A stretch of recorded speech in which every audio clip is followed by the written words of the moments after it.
Pēc 7 mēnešiem ar tumsu, vēsu laiku un gandrīz nekādu konvektīvu aktivitāti, tas gada laiks atkal ir klāt.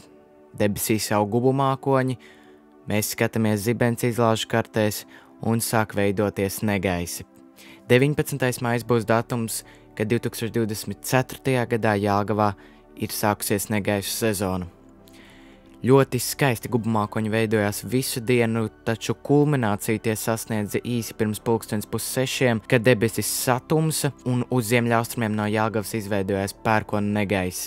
Virpuļojoša mākoņu pamatne uz vienu brīdi radīja skatu, ka nu pat izveidosies virpuļviesulis, skaista lietus siena un vēlāk sekoja arī pamatīgs pērkona šovs.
Un tad vēl noslēgumā dažas kartes.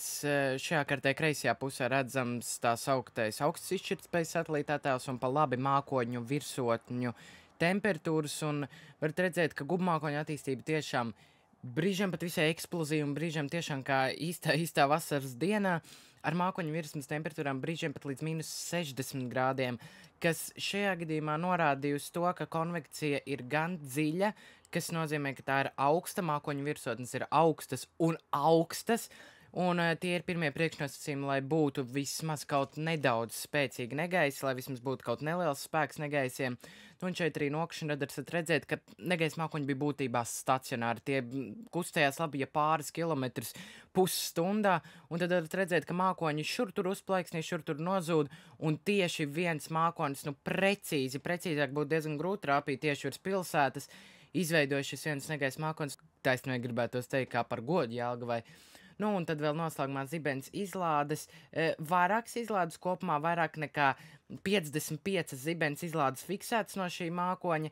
Daži bija arī spērieni, dažas izlādes bija arī spērieni, acīm redzot vai kokā, kādā stabā vai jebkurā citā vietā, kur zibens varēja izlādēties. Daži arī diezgan tuvu man, un būs gan grūti pateikt, kurš bija no tiem skaļākajiem, bet jebkurā gadījumā skaista negaisa sezonas atklāšana. Nu un gaidam nākamo negaisu, kas iespējams būs jau pavisam drīz.